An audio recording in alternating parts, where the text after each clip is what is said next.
Halo semua, selamat datang di channel ini. Kali ini kita akan membahas kabar panas dari Timur Tengah. Seorang pejabat tinggi Mesir, Dia Rashwan, menyebut Perdana Menteri Israel Benyamin Netanyahu delusi.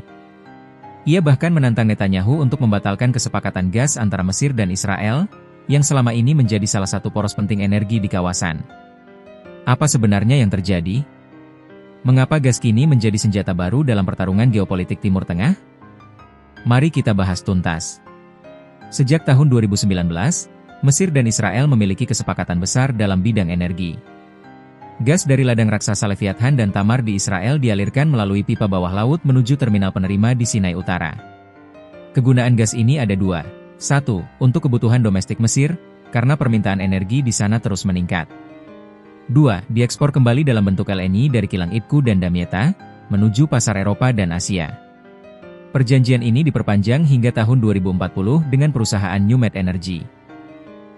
Jadi, bisa kita lihat bahwa kesepakatan gas ini punya nilai strategis besar, baik bagi Mesir maupun Israel. Tensi mulai meningkat ketika Netanyahu dalam beberapa kesempatan menyatakan komitmennya terhadap apa yang ia sebut visi Israel Raya. Konsep ini, menurut klaim Israel, mencakup wilayah Palestina yang diduduki, bahkan sebagian wilayah Arab lain dari Sungai Efrat hingga Sungai Nil. Bagi Mesir, pernyataan ini sangat berbahaya. Karena artinya, Israel melihat Mesir bukan hanya sekadar tetangga, tetapi juga hambatan utama terhadap ambisi ekspansi mereka.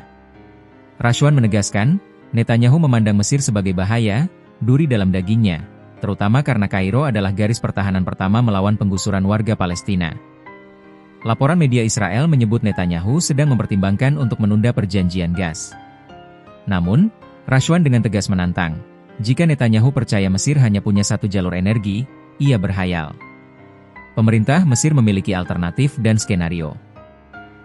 Artinya, Mesir tidak merasa tergantung pada gas Israel. Mereka masih bisa mencari sumber energi lain, baik dari cadangan dalam negeri maupun dari kerjasama dengan negara lain, termasuk produsen besar seperti Qatar atau bahkan Rusia. Lebih jauh, Rashwan menuduh Netanyahu mencoba mengekspor krisis politiknya ke Mesir. Gas bukan sekadar komoditas ekonomi, tetapi juga senjata politik. Bagi Israel, ekspor gas ke Mesir dan kemudian ke Eropa adalah cara memperkuat posisi internasional mereka.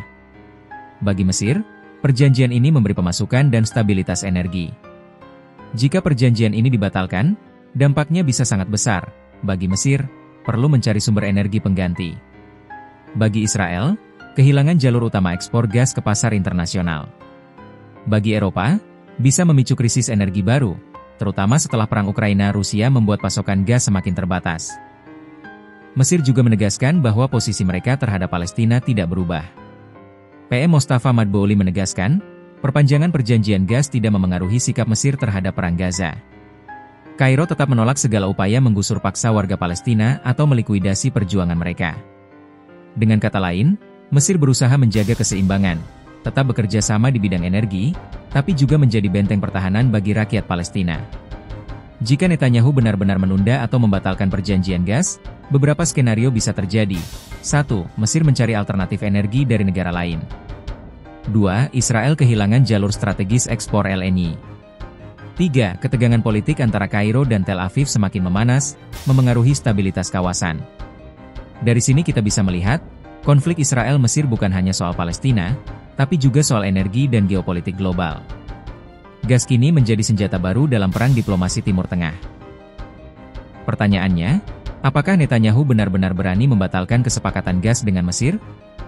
Ataukah ini hanya gertakan politik semata?